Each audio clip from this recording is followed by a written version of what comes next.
નમસ્કાર, આપ જોઈ રહ્યા છો ધ લોકસત્તા. હું છું મનોજ શર્મા. ભારતીય જનતા પાર્ટીના પૂર્વ રાષ્ટ્રીય પ્રવક્તા નુપુર શર્માએ આપેલા વિવાદ બાદ હવે જે ખાડી દેશો છે તેનામાં એક અલગ નારાજગી જોવા મળી રહી છે અને ભારત સરકાર તેમને જવાબ આપી રહી છે. એક વ્યક્તિના કારણે આખી ભારતની જે સરકાર છે તેમને નીચું જોવાનો વારો આવ્યો છે. આવી પરિસ્થિતિનું નિર્માણ કેમ થઈ જાય છે? એક ટીવી ચેનલ પર જ્યારે આપણે કંઈ બોલતા હોઈએ ત્યારે આપણા શબ્દો પર લગામ હોવી જોઈએ અને બીજાને કોઈ ઠેસ ના પહોંચે તેની પણ આપણાને ખૂબ જ સાવચેતી રાખવી જોઈએ. આજે એક સમગ્ર ઘટના બની છે. ઘટનાનો જો બેઝ જોઈએ તો રાત્રે ટીવીઓ પર ચાલતા જે ડિબેટ છે તેમાં ઉશ્કેરણીજનક વાતો થાય છે અને આ એક ઉશ્કેરાહટમાં સમગ્ર દેશને નીચું જોવાનો વારો આવ્યો છે. ખાડી દેશો સાથે આપણા સારા સંબંધ છે, આપણા વેપારિક સંબંધ છે અને પહેલી વાર એવું થયું છે કે પાકિસ્તાનને કોઈક મોકો મળી ગયો છે. 15 દેશો હવે આ જ મુદ્દાને લઈને જવાબ માંગી રહ્યા છે. આ સમગ્ર બાબત પર આપણે ચર્ચા કરવા માટે આપણી સાથે રાજકીય વિશેષજ્ઞ ડોક્ટર જયેશ શાહ છે અને કોંગ્રેસમાંથી એમના પ્રવક્તા નિશાંત રાવલ છે. ભારતીય જનતા પાર્ટીએ આ ડિબેટમાં જોડાવાનો હાલ પૂરતો ઇનકાર કર્યો છે.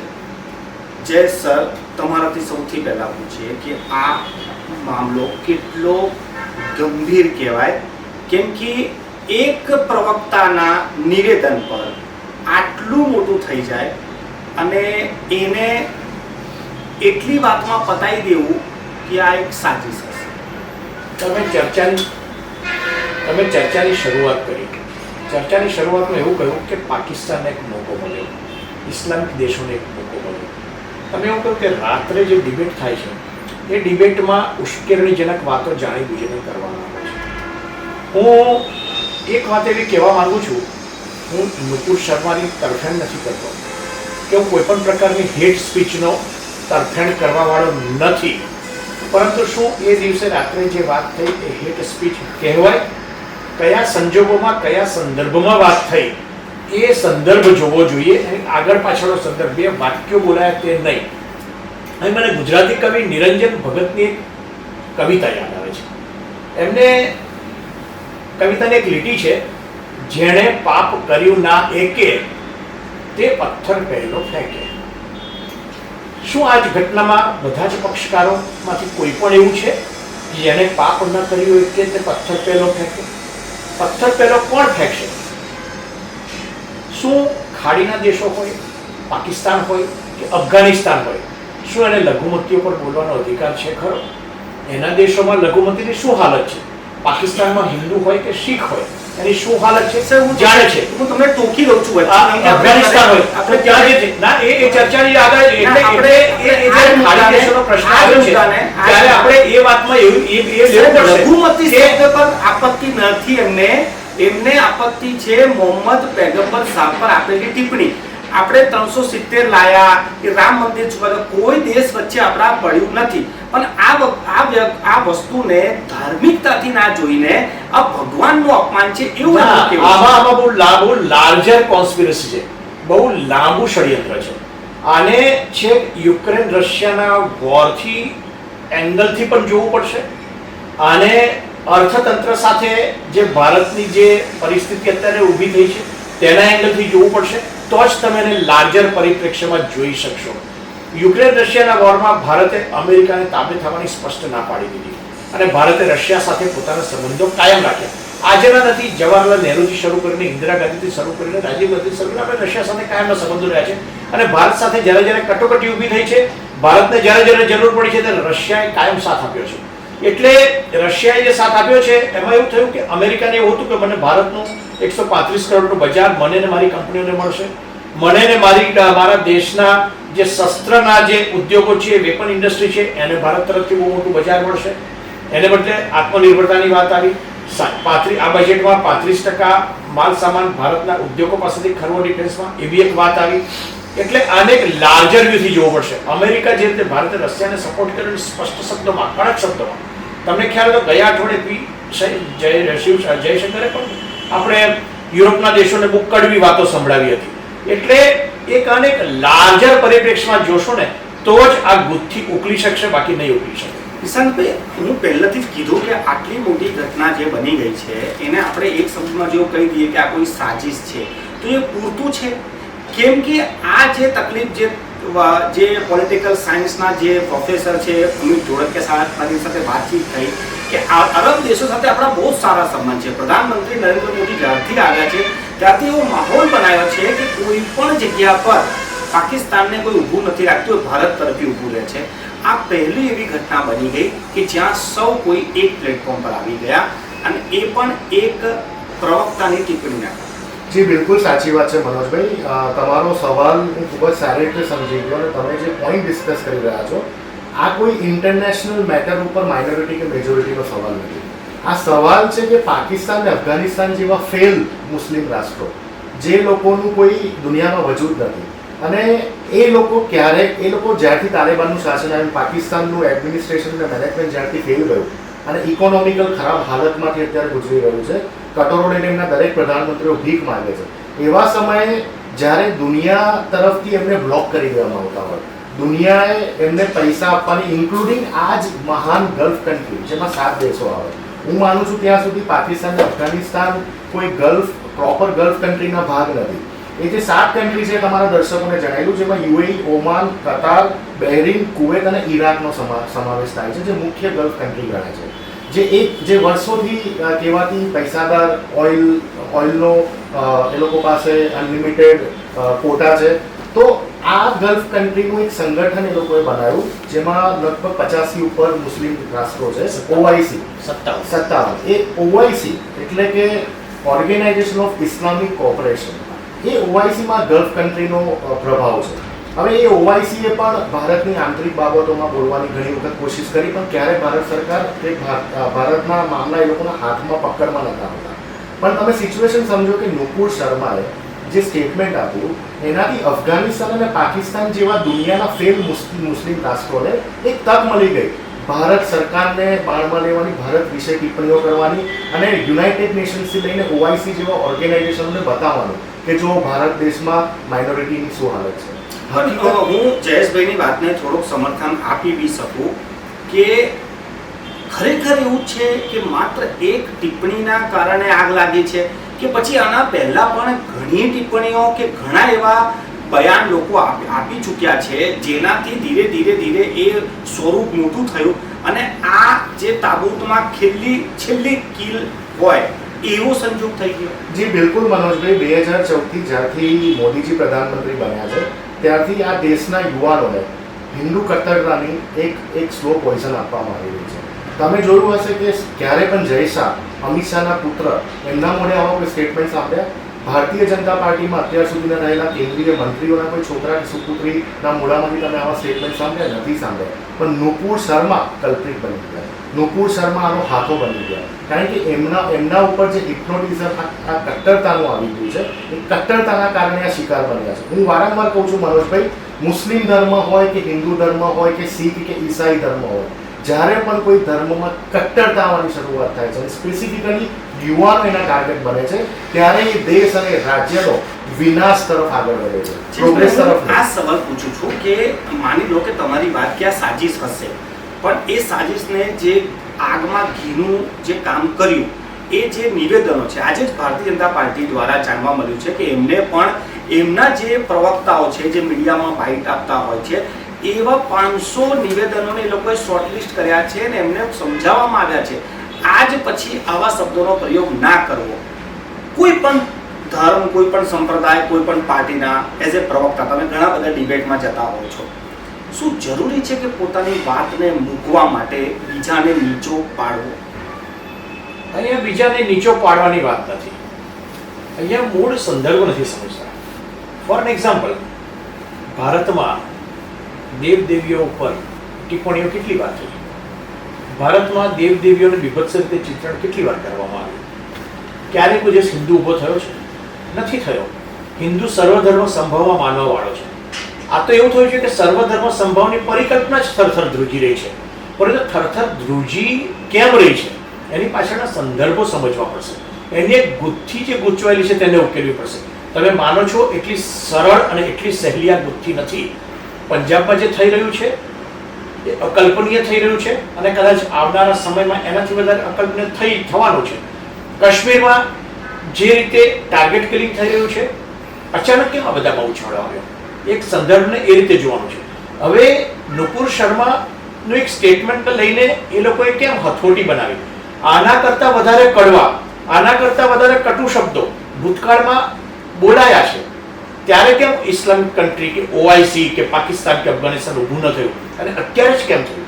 તો એની પાછળ હું એક આંતરરાષ્ટ્રીય સાજિશ જોઈ રહ્યો છું. મારા શબ્દમાં કોઈ ફરક નહીં થાય, કારણ કે અમેરિકાએ જે ભારત સામે નીચા જોવું થયું છે વિશ્વમાં, યુરોપના દેશોને ભારતે જે રીતે ખરી ખોટી સંભળાવી છે અને ભારતનું એ રીતે જે વૈશ્વિક કક્ષાએ વર્ચસ્વ વધી રહ્યું છે અને એને કારણે એક આંતરરાષ્ટ્રીય વ્યૂહરચના ઘડાઈ છે અને આંતરરાષ્ટ્રીય વ્યૂહરચનામાંથી અત્યારે બહાર નીકળવાનું છે.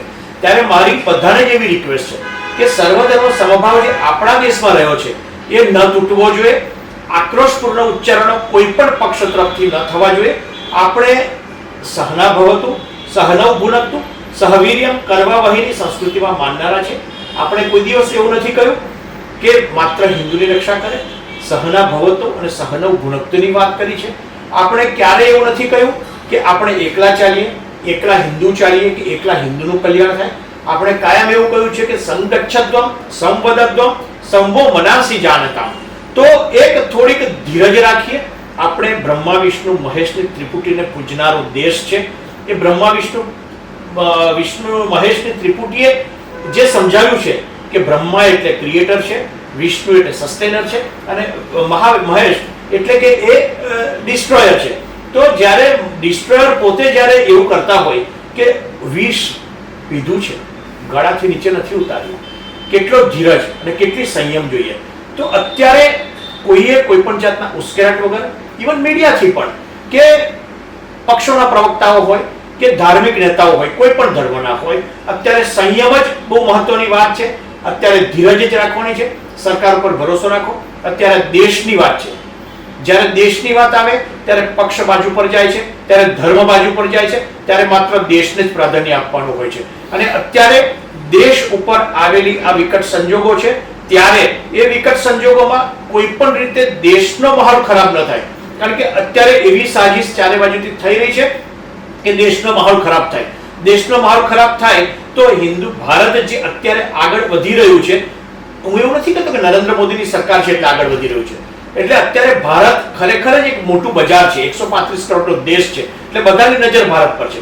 અને અત્યારે ચીન જે રીતે થોડુંક દબાયું છે કોરોના પછી, જે એના દેશમાં જે પરિસ્થિતિઓ ઊભી થઈ, ઉઈગુર મુસ્લિમોના અનુસંધાનમાં જે પરિસ્થિતિઓ ઊભી થઈ છે, એમાં જે એની ઉઈગુરની જે ફાઇલ બહાર પડી, પોલીસ ફાઇલ, ત્યાર પછી જે પરિસ્થિતિ બની, એટલે આ બધા જ વૈશ્વિક સંદર્ભમાં જોવું પડશે. ભારત ક્યારેય નબળું નથી. ભારતને ખાડી દેશો હોય, મધ્ય પૂર્વના દેશો હોય, એની સાથે ભારતને ક્યારેય દુશ્મની રહી નથી. કાયમ જ ઈરાનની વાત કરો, ઈરાન કાયમ ભારતની પડખે ઊભું છે. પરંતુ કેટલાક એવા તત્વો છે કે જે તત્વોને ભારતને અસ્થિર કરવામાં રસ છે અને એ જે તાકાતો અત્યારે હાવી થઈ રહી છે, એ સંજોગોમાં ધીરજ અને સંયમ જ એકમાત્ર ઉપાય છે એવું મારું માનવું છે. નિશાંતભાઈ, એઝ એ પ્રવક્તા, કેમ કે આખી જે આની પાછળનું શું હશે એ તો હું કોઈ બ્રહ્મજ્ઞાની છું નહીં, પણ જે દેખાય છે કે ભાઈ એક પ્રવક્તાના નિવેદન બાદ વિવાદ થયો.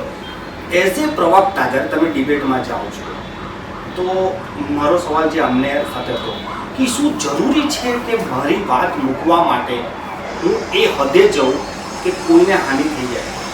ના ના, બિલકુલ નહીં મનોજભાઈ. જો હું જાતે બ્રાહ્મણ છું, હિન્દુ છું અને મહાદેવ મારા ઈષ્ટદેવ છે. આજે જ્યારે અમદાવાદમાં તમે જોયું હશે કે દાનિશ કુરેશીએ જ્યારે મહાદેવ માટે, શિવલિંગ માટે ખરાબ ટિપ્પણીઓ કરી, ત્યારે સૌથી પહેલાં અમારા ગુજરાત પ્રદેશના પ્રવક્તા હેમાંગભાઈ રાવલે પત્ર લખીને એમનો વિરોધ નોંધાવ્યો હતો. એટલે કોંગ્રેસ પાર્ટી જ્યારે ધાર્મિક કટ્ટરતા ઉપર વાત આવે છે ત્યારે વિરોધ નોંધાવે છે, પછી કોઈ પણ ધર્મ હોય. કારણ કે ભારત દેશ એ દુનિયાનો સૌથી મોટો એક સામાજિક દેશ છે. તમામ ધર્મોને એક સાથે આપણા બંધારણની જગ્યા આપેલી છે. પરંતુ મારું એની પાછળ એવું માનવું છે કે આ એક પ્રવક્તા, એક નુપુર શર્માની તમે બેકગ્રાઉન્ડ જોશો તો લંડન સ્કૂલ ઓફ ઇકોનોમિક્સ જેવી પ્રતિષ્ઠિત યુનિવર્સિટીમાંથી એમને બેચલર્સ બિઝનેસ ઇન લોની એમને ડિગ્રી પ્રાપ્ત કરેલી છે. આટલા એજ્યુકેટેડ વ્યક્તિ હોવા છતાં કોક એન્કર જે રીતે તમે કીધું એમ રાષ્ટ્રીય નેશનલ ચેનલોમાં એક અત્યારે ટ્રેન્ડ ચાલી રહ્યો છે કે ટીઆરપીની પેલી ગેમ ચાલી રહી છે. ટીઆરપીની ગેમ અચીવ કરવા માટે વારંવાર એન્કરો આવી રીતે રાષ્ટ્રીય પાર્ટીના પ્રવક્તાઓને ઉશ્કેરવાની કોશિશ કરે છે અને એમાં તમે કંટ્રોલ ગુમાવીને કોઈ પણ ધર્મના મોટામાં મોટા ધર્મગુરુ ઉપર જ્યારે બોલી જાઓ છો, કોઈ મુસ્લિમ સમાજનો કોઈ પ્રવક્તા હોય તો ઘણી વખત મહાદેવ ઉપર ટિપ્પણી કરી જતા હોય છે. આપણા નુપુરબેન મોહમ્મદ પૈગંબર પર ટિપ્પણી કરી ગયા. તો આવી ટિપ્પણીઓથી બચવું જોઈએ, કારણ કે આવી ટિપ્પણીઓથી આફ્ટરઓલ ભારત દેશમાં રહેતા મુસ્લિમ અને હિન્દુ સમાજને કોઈ ફાયદો બિલકુલ નથી થવાનો. એમાં અંદર તમને આવો પથ્થરમારો જ જોવા મળશે. પરંતુ જે અરેબિયન દેશો, ગલ્ફ દેશો જે વર્ષોથી ભારતના મિત્રો રહ્યા છે, આપણો એમની સાથે બિલિયન ઓફ ડોલર્સમાં બિઝનેસ ચાલી રહ્યો છે. આજે ઇન્ડિયામાં આવતા 10 કન્ટ્રીના પૈસા, ઇન્ડિયામાંથી જે 10 ફોરેન કન્ટ્રીના ટોપ 10 પૈસા આવે છે એમાંથી 3 તો માત્ર ગલ્ફ કન્ટ્રીઓ છે. આ એ જ ગલ્ફ કન્ટ્રીઓ છે મનોજભાઈ કે જ્યાં આપણા સ્વામિનારાયણથી લઈને તમામ ધર્મના મંદિરો બનેલા છે, જ્યાં શીખ કમ્યુનિટીના ગુરુદ્વારા બનેલા છે. તો જો આપણા એ લોકો સાચા મિત્ર હોય એટલે તમે જોયું હશે કે જ્યારે જમ્મુ કાશ્મીરની વાત આવી છે ત્યારે આ ગલ્ફ કન્ટ્રીઓએ ભારત દેશને સાથ આપ્યો છે કે જમ્મુ કાશ્મીર એ ભારતનો ઇન્ટરનલ ઇસ્યુ છે, અમે પાકિસ્તાન જોડે વાત કરવામાં કોઈ મધ્યસ્થતા કરવામાં અમને ઇન્ટરેસ્ટેડ નથી. તો જ્યારે આવા આપણા મિત્રો રાષ્ટ્રો હોય અને એમના ધર્મના મહાન ધર્મગુરુ કે એમના પ્રોફેટ માટે કોઈ ભારતીય જનતા પાર્ટીના પ્રવક્તા આવી ટિપ્પણી આપે અને એની માટે ભારત સરકારે પોતાનું માથું ઝુકાવવું પડે અને ભારતીય જનતા પાર્ટીએ માફી માંગવાની જગ્યા ઉપર ભારત દેશ માફી માંગે, એવું કેમ ભાઈ? જયેશભાઈ, મારો આ સવાલ છે કે ભારતીય જનતા પાર્ટીની આ સરકાર જ્યારે આવું બોલાય છે, આ ભારત સરકાર અલગ વસ્તુ છે, ભારતીય જનતા પાર્ટી અલગ વસ્તુ છે. ભારતીય જનતા પાર્ટીના પ્રવક્તા કશું બોલે એમાં ભારત સરકારને જ્યારે નીચું જોવાનું થાય. તમે નુપુરને સસ્પેન્ડ કરી દીધી, નવીન જિંદલને કાઢી મૂક્યા, એટલા પૂરતું છે કે પછી હવે કોઈ પણ પાર્ટી, જ્યારે ભાજપ હોય, કોંગ્રેસ હોય, શું આત્મચિંતન કરવાની જરૂર છે કે તમારા પ્રવક્તા કે તમારો કાર્યકર્તા શું બોલે અને કેટલું બોલે?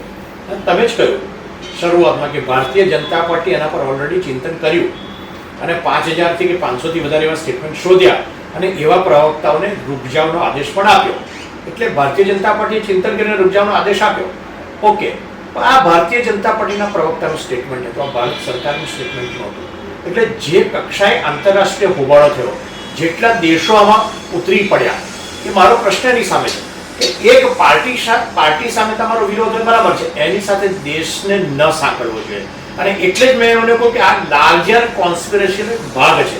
અને એ વખતે બધાએ પછી કોઈ પણ રાજકીય પક્ષ હોય, કોઈ પણ ધાર્મિક નેતા હોય, કોઈ પણ હોય, બધાએ અત્યારે ધીરજ અને સંયમ રાખીને દેશ હિતને પ્રાધાન્ય આપીને દેશ સર્વોપરી છે એ જ વાત કરીને આગળ વધવું રહ્યું. અને દેશની અત્યારે જે તે સમયે જે નેતાગીરી હોય એ નેતાગીરીને આવા ક્રુશિયલ સમયે સપોર્ટ કરવો જોઈએ. ભૂતકાળમાં જ્યારે 71માં યુદ્ધ થયા છે ત્યારે તમામ રાજકીય પક્ષોએ, વિરોધ પક્ષો સહિત એક અવાજે, સંસદમાં પણ એક અવાજે ઊભા થઈને ખુલ્લો ટેકો કર્યો છે. ત્યારે અત્યારે આ એક કટોકટીની ક્ષણ છે રાષ્ટ્ર માટે. એ સમયે એક અવાજે બધાએ જ કોઈ જાતના અને આ વિવાદને હવા આપ્યા વગર પછી ટીઆરપીનો મુદ્દો બાજુ પર રાખીને કોઈએ પણ આ વિવાદને હવા આપવાની કોઈ જરૂર નથી. આ વિવાદને હવે કેવી રીતે ઠંડો પાડીને સંવાદથી નિપટી શકાય. આરબ દેશો સાથે કે ખાડી દેશો સાથે ભારતના સંબંધો ખરાબ નથી. એ સંવાદથી એ સંબંધો સુધરી જ જશે એવો મને પાકો ભરોસો છે. પરંતુ જો એ આંતરરાષ્ટ્રીય ગેમ પ્લાન હશે તો એ દેશને અંધાધૂંધી તરફ લાવશે. હવે નુપુર શર્માનું સ્ટેટમેન્ટ આવ્યું ત્યાર પછી કેટલા બધા મુસ્લિમ નેતાઓ કે ધર્મગુરુઓએ એમને ધમકીઓ મળી કે એમને ગમે તે કર્યું કે કેવા વિડીયો આવ્યા છે આપણે જોયા છે. તો શું એ પણ વ્યાજબી નથી? એટલે બધા જ પક્ષકારોએ એમાં શાંતિ અને સંયમ જ રાખવો. એ સિવાય હું બીજી કોઈ વાત કરું જ નહીં, કારણ કે અત્યારે એ જ દેશ હિત છે એવું માનવું. ખૂબ ખૂબ આભાર તમારો અમારી સાથે ચર્ચા કરવા માટે. આ હતા રાજકીય વિશેષજ્ઞ જયેશ શાહ અને કોંગ્રેસના જે પ્રવક્તા છે નિશાંત રાવળ. ભારતીય જનતા પાર્ટીને અમે આમંત્રણ આપ્યું હતું, પરંતુ તે આ ડિબેટમાં કઈક કારણથી ના આવી શક્યા. અને હાલ જે આપણે ચર્ચા કરી છે, મારી ચર્ચાની શરૂઆત જ હતી ને હવે જ્યારે હું એને એન્ડ કરી રહ્યો છું, હું એક જ વાત કહું છું કે આંતરિક જે વિવાદો છે દેશના, એ જ્યારે આંતરરાષ્ટ્રીય લેવલ પર જતા રહે છે ત્યારે આપણે જરૂર એને સાવચેત રહેવું જોઈએ. ભલે એ સાજિશ હોય કે પછી આપણા જ કરેલા કોઈ ખોટી વાત હોય, પરંતુ એનાથી દેશને નુકસાન થશે. હું ફરી કહું છું કે એક પાર્ટીના પ્રવક્તાની ભૂલના કારણે આજે મારો દેશ એવા દેશોને જવાબ આપી રહ્યો છે કે જે દેશ આપણાથી આંખમાં આંખ મિલાવીને વાત પણ નથી કરી રહ્યા. કારણ માત્ર એટલું છે કે જેને આ નિવેદન આપ્યું છે અને સૌથી પહેલા જે દેશે રાજદૂતને તલબ કર્યા હતા તેમનું એક લાઈનમાં કહેવું હતું કે આ એ સરકારના પ્રવક્તા છે જે સરકારનું ભારતમાં શાસન છે. એટલે જવાબદારી પણ એ સરકાર પર વધુ બની જાય છે કે એમના કાર્યકર્તાઓને પણ સાચવે, સાથે સાથે સમગ્ર દેશને સાચવે કે દેશમાં કોઈ પણ એવું કોઈ નિવેદન ના આપે જેનાથી દેશની આંતરિક અને બહારી સુરક્ષાને ખતરો થાય.